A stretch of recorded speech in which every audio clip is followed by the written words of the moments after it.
program itu আমি already কৰিলো আৰু ইয়াৰ পিছত আমাৰ জুবিন গাৰ্গ ডাঙৰীয়াৰ যিটো ষ্টেচু আৰু পাৰ্ক এইটো আমি ফাউণ্ডেশ্যন লে কৰিলো ইয়াৰ পিছত লাষ্টত এতিয়া গছ ৰোৱা যিটো কাৰ্যসূচী এইটো আমি শেষ কৰিলো মুঠতে আমাৰ আকৌ আমাৰ 2টা বজাৰ পৰা আৰু আমাৰ প্ৰগ্ৰাম আছে তো আজিৰ দিনটো যিটো কাৰ্যসূচী এইটো খুব ভাল আমাৰ বিটিসি সরকারের উদ্যোগত এইটো হৈছে তো ক'ব লগা সেইটোৱে যে আমি কেতিয়াও পাহৰি যাব নোৱাৰে জুবিন গাৰ্গ ডাঙৰীয়াৰ এই কাৰণে আমি বিটিসি বাকী ৰাইজে বিচৰা নিচিনা জুবিন গাৰ্গ ডাঙৰীয়াৰ যিটো প্ৰতিমূৰ্তি বা যিটো পাৰ্ক এইটো আমি আজি উদ্বোধন কৰিলো মুঠতে এই পাৰ্কৰ নামত আমাৰ কমেও 20-25 কোটি বা 30 কোটি এনেকুৱা আমাৰ এক্সপেক্ট আছে আমি কনসেপ্ট পেপাৰ বনাই আছো মুঠতে সেই যিখন পাৰ্ক হ'ব এইটো খুব ভাল পাৰ্ক হ'ব ইয়াৰ বাদে আপোনালোকে অকল জুবিন গাৰ্গ ডাঙৰীয়াৰ নহয় ডক্টৰ ভূপেন হাজৰিকা ডাঙৰীয়াৰ নামতে আমি ভাল এটা ষ্টেচু আৰু পাৰ্ক আমি বনাম আৰু ইয়াৰ লগতে আপোনালোকে শুনিছে গোসাইগাঁৱত আমি শ্ৰীমন্ত শংকৰদেৱ ভৱন আমি ইতিমধ্যে মাটি বিচাৰি ওলাইছে ইয়াতো আমাৰ ডাঙৰ এটা প্ৰজেক্ট হ'ব खुलुमबाय रायजोफोर गिबिसिनथाराव फिथांखिफ्ल इउटुब चेनेलनिफ्राय रायजो राजा बयनिसिमबो फुंबिलिनि गोजोननाय बावहरनाय जाबाय जायफ्रा सानफ्रोमबो खौरां खोनासंनो मोजां मोनो नोंथांमोननि थाखाय आङो माखासे भिडिअसफोरखौहाय लानानै फैबावबाय रायजोफोर स' रायजोफोर जों दिनैहाय नैबे सावगारिनि सायावनो जोङो माखासे बाथ्राफोरखौ सावरायलायगोन जोङो बयबो मिथिगौ मैयानि समावहाय जुबिन गार्गनि जोनोम सानमोन दा जुबिन गार्गनि जोनोम सानखौ लानानै सारा आसामावनो माखासे सेलेब्रेट खालामदों दा जुबिन गार्गखौहाय मान बावनानैहाय फालिनाय जोङो नुनो मोनदों बेयावहाय नोंथांमोनाबो नायगासिनो दंखायो नैबे सावगारिखौहाय दा बेनि सायाव आं फंनैसो बाथ्रा बुंगोना बेनो रायजोफोर ओरै फारसेथिं नायदो दाना क'क्राझार सामदामारियावहाय बेयावहाय बिपिएफनि सीएमआ जुबिन गार्गनि मुसुखा बानायनो थाखाय बेयावहाय माखासे ओपनिं सेरेमनि खालामदों नैबे ओपनिं सेरेमनियावहाय बिथांमोना जे जुबिन गार्गनि जोनोम सानखौ मान बावनो थांनायजों लोगोसे जायफ्रा बिपिएफनि सापर्टार्स लिडार्सफोर आरो बिपिएफखौ सापर्ट खालामग्रा रायजो राजा बिथांमोना खुनु आब्रुथि गैयै माखासे सावगारि जोङो नुनो मोनदों दा बिथांमोना बेयावहाय सेलेब्रेट खालामनो थांनायजों लोगोसे नैबेफोरबायदि अबस्थाखौहाय बानायदों रायजोफोर बिनि मोखाङावनो नोंथांमोना नाय बर'निनो सासे बेनिश्वर ब्रह्मनि मुसुखा दङ दा बेनिश्वर ब्रह्मनि मुसुखानि बाहेरायावहाय बेसेबांदि मैला खालामनानै गालांदों बेखौहाय नोंथांमोना हयथ' नुगासिनो दंखायो दा बेनो जाहैबाय मोनसे बर' हारिनि हारिजों हारि नायलायनो हायै मुगैलायनाय नेवसिलायनाय माखासे नुथाय बेयावहाय बेरखांदों रायजोफोर दा फारसेथिं जोङो बुंनो थाङोब्ला बिपिएफनि सीएमआ 30 बिगा हा हगारनानै होनांगौनि गोनांथियानो गैयामोन होननानै आं सानो मानो स्टेट गोनां आसामनि chief minister doctor Hemanta Biswa शर्मायानो माब्लाबाबो एफाबां बुरजा हा हगारनानैहाय सासे मानसिनि थाखाय गेदेरमानि थाखाय स्टेचु बानायाखै आरो बिथाङा बानायदोंब्लाबो 10 बिगा 15 बिगा बेबायदि बानायदों नाथाय इसिबां बुरजा हा हगारनानैहाय बिथाङा बानायाखै आं बेखौहाय स्टेचुखौ बानायनाङा होननानै बुङाखै आसामनिनो मानसि बेबो जोंनि बिटिआरआबो आसामानो खादाबो दा बेयावहाय स्टेचु बानायनायनि जेबो बेयावहाय गोरोन्थि गैया बानाय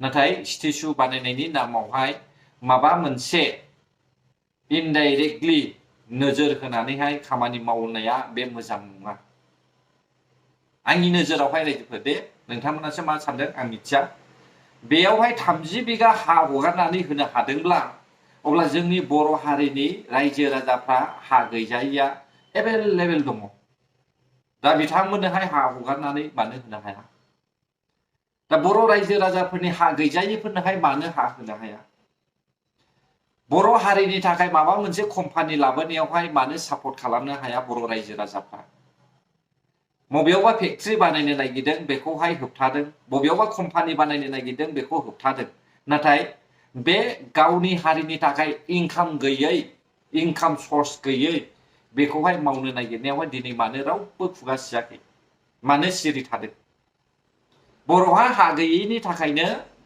गोदान गोदान हादान सिफायनानैहाय हा आवग्रिनानै लानो नागिरबायगासिनो दङ। नेशनेल पार्कखौ सिन्थायनो दानफायबायगासिनो दङ।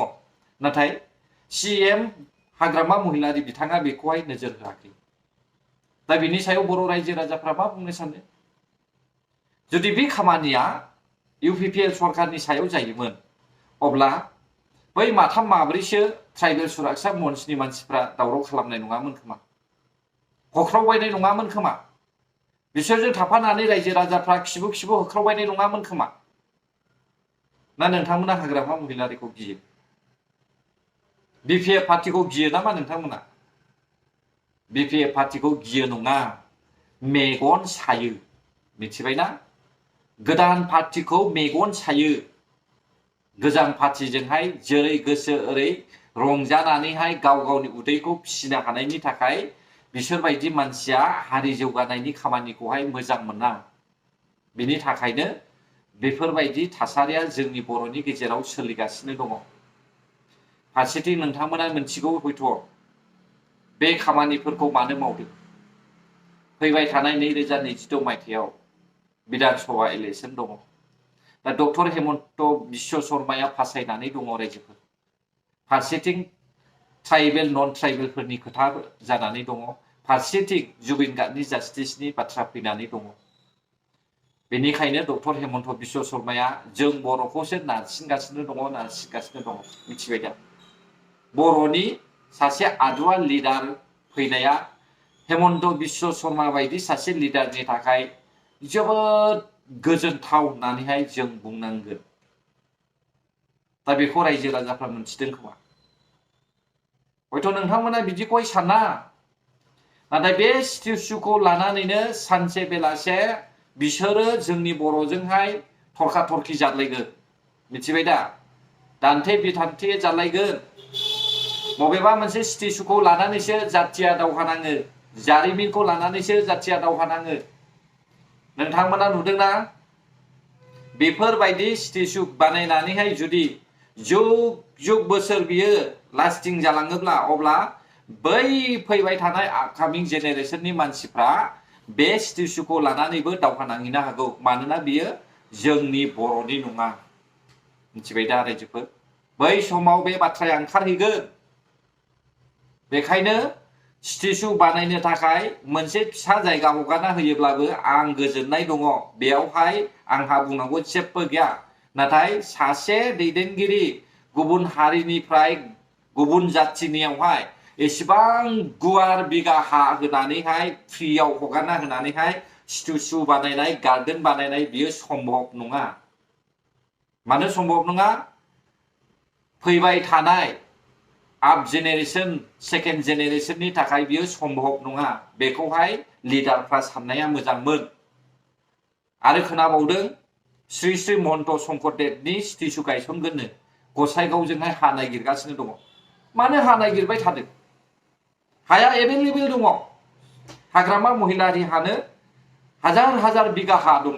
बेयावनो गायसननानै हो, जाहाथे नोंबो प्रफिट जायो आरो बै स्टेचुनि अनाराबो प्रफिट जायो ना। जाय स्टेचुखौ गायसनदों बे स्टेचुनि जाथिया जाहाथे डेभेलप जायो। जों बर' हारिनि जायगायावलाय मानो हा नागिरबावदों? रायजो राजाफ्राबो एसे गसंखांदो बे समावहाय। नङाब्ला बर' हारिनि हाया गासैबो गुबुन हारिनावसो थांगासिनो दङ रायजोफोर। गुबुन हारिनि जानोसो थांगासिनो दङ। ओंखायनो गसंख्रां रायजो राजा नोंथांमोन। एकमात्र फैसाखौल' दानाय, नङाब्ला नोंनि हायाबो गोमागोन सानसे। माबायदि लिडारा दिनैहाय सरकार दादों बेखौ नोंथांमोना नुखाबायना? फावसयनानै दाथा माब्लाबाबो। मिथिबाय दा? हाग्रामा महिलारिया मानो बाध्य जादों?